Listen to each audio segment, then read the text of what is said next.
वो बदलाव बनिए जो आप दूसरों में देखना चाहते हैं। गांधी जी।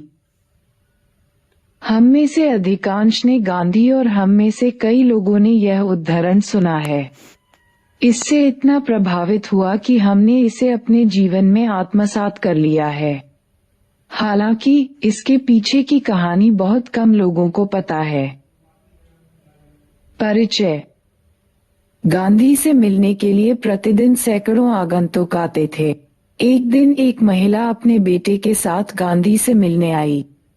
वह चाहती थी कि वह अपने बेटे से चीनी खाने की उसकी आदत के बारे में बात करे।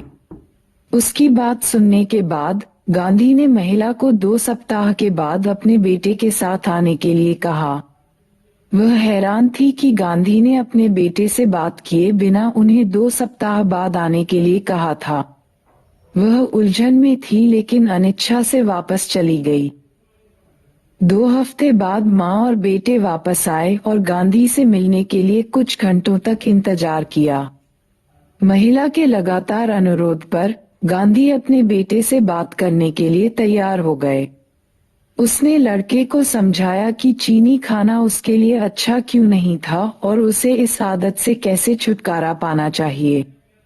माँ ने अपने बेटे को सलाह देने के लिए गांधी को धन्यवाद दिया, लेकिन उनसे यह पूछने में कोई मदद नहीं कर सका कि 2 हफ्ते पहले जब वे वहां थे तो उन्होंने ऐसा क्यों नहीं किया।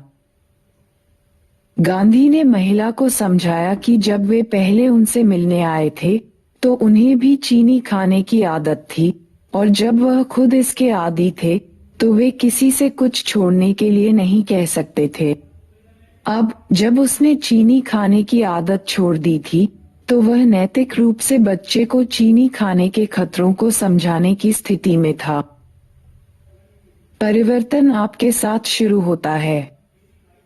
उपरोक्त कहानी से यह सीख मिलती है कि यदि आप समाज में बदलाव देखना चाहते हैं तो बदलाव पहले आप में होना चाहिए। जब आप किसी को कुछ सिखाने की कोशिश कर रहे हैं तो यह महत्वपूर्ण है कि आप भी उस शिक्षा का पालन करें। आप जो उपदेश देते हैं उसका अभ्यास करें जैसा वे कहते हैं।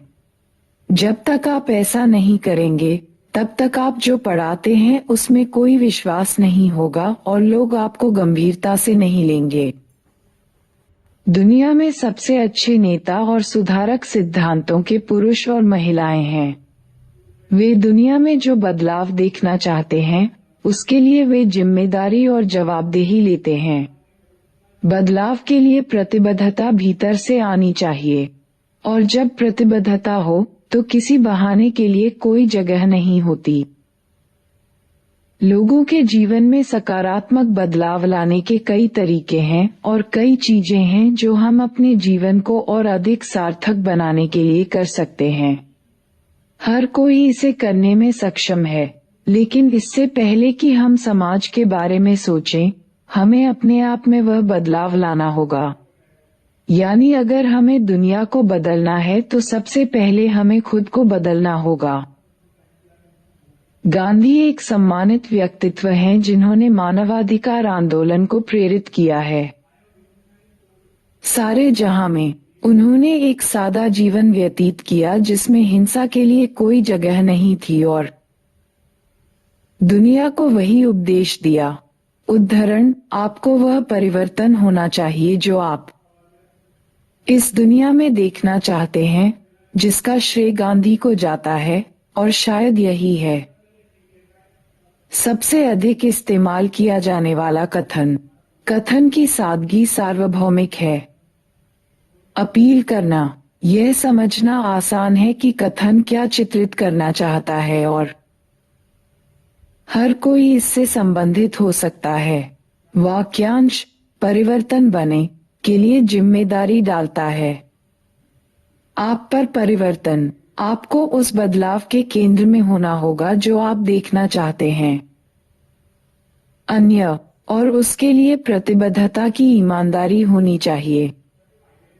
जब आप पूरे दिल से दुनिया को एक विशेष स्थिति में देखना चाहते हैं और इसे पूरा करने की आपकी इच्छा काफी मजबूत है, तो आपको दृढ़ संकल्प दिखाना होगा और अपने लक्ष्य तक पहुंचने के लिए अपने सभी प्रयास करने होंगे। जब ऐसा होता है तो यह कोई मायने नहीं रखता कि आप इस सकारात्मक बदलाव को लाने के प्रयास में नेता हैं या अनुयायी। नेता हमें केवल रास्ता दिखा सकते हैं, लेकिन प्रयास सामूहिक होना चाहिए और प्रत्येक प्रतिभागी को खुद को उस बदलाव का केंद्र समझना होगा। कोई भी बदलाव तब तक संभव नहीं है जब तक आप उसे नहीं चाहते और बड़े लक्ष्य के लिए खुद को बदलने के लिए तैयार नहीं होते। आपको बदलाव लाना होगा, ऐसा होने या चाहने का कोई मतलब नहीं है।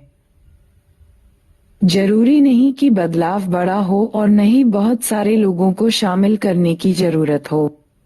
एक छोटा सा बदलाव भी बड़ा बदलाव ला सकता है। बदलाव लाने की प्रेरणा वास्तव में मायने रखती है। उदाहरण के लिए, अगर आप चाहते हैं कि लोग खुश रहें तो आपको खुद खुश रहना होगा। अक्सर देखा जाता है कि लोग अपने दुख के लिए दूसरों को दोष देते हैं और उनमें दोष ढूंढते हैं। आपको दूसरों के प्रति अपना दृष्टिकोण बदलना होगा और अपने दुखों के लिए उन्हें दोष देना बंद करना होगा। आपको यह भी सुनिश्चित करना होगा कि आप अपने कार्यों से उन्हें आहत न करें। तभी आप जिन लोगों में यह बदलाव लाना चाहते हैं, वे आपसे प्रेरणा ले सकते हैं और इस दृष्टिकोण को विकसित कर सकते हैं। इससे कोई फर्क नहीं पड़ता कि आप कितने लोगों को अच्छे के लिए प्रभावित करते हैं, महत्वपूर्ण यह है कि आप ईमानदारी से प्रयास करें। जैसा कि गांधी ने कहा था, आप जो कुछ भी करते हैं वह महत्वहीन होगा, लेकिन यह बहुत महत्वपूर्ण है कि आप इसे करें। परिवर्तन की प्रतिबद्धता। जब बदलाव लाने की आपकी इच्छा प्रबल हो, तो आपको अपने आप से एक प्रतिबद्धता बनानी होगी कि आप उस लक्ष्य को प्राप्त करने के लिए हर संभव कदम उठाएंगे। यदि आप में दृढ़ विश्वास है तो आप अपने रास्ते में आने वाली किसी भी चुनौती या कठिनाइयों को दूर करने में सक्षम होंगे। आपके रास्ते में रुकावटें आना तय है, लेकिन आपका दृढ़ संकल्प और दृढ़ता आपको आगे ले जाएगी। उदाहरण के लिए, लोगों को खुश करने के बारे में ऊपर दिए गए उदाहरण में, आप एक ऐसे व्यक्ति से मिल सकते हैं जिसे तोड़ना मुश्किल है। वह पूरी तरह से आपके खिलाफ हो सकता है और अपमानजनक भी हो सकता है और आपके सभी प्रस्तावों को ठुकरा सकता है। यहाँ मुख्य बात यह है कि निराश न हो, बल्कि उस व्यक्ति को समझाने के अपने प्रयासों को जारी रखें। यदि आप उसकी उपेक्षा करते हैं क्योंकि आप उसके कार्यों से अपमानित महसूस करते हैं, तो यह आपकी ओर से प्रतिबद्धता की कमी को दर्शाता है। यदि आप लोगों को खुश करने के लिए प्रतिबद्ध हैं, तो आप अपने लक्ष्य को प्राप्त करने के लिए आवश्यक कोई भी प्रयास करने से नहीं चूकेंगे। निष्कर्ष। ऐसे गिने चुने नेता ही रहे हैं जो महात्मा गांधी की सीमा और पैमाने पर परिवर्तन को प्रभावित कर सकते थे। उन्होंने उदाहरण के आधार पर नेतृत्व किया और वह जीवन जिया जो वह चाहते थे कि दूसरे उनका अनुसरण करें। दुनिया भर के कई महान नेताओं, जैसे Martin Luther king, Nelson Mandela और दलाई लामा, जो सभी गांधी के बाद आए थे, ने अपने अपने तरीके से बदलाव के लिए अपने आंदोलन और संघर्ष का नेतृत्व करने के लिए उनसे प्रेरणा ली है। परिवर्तन पर गांधी का दर्शन आज भी लाखों लोगों को प्रेरित करता है।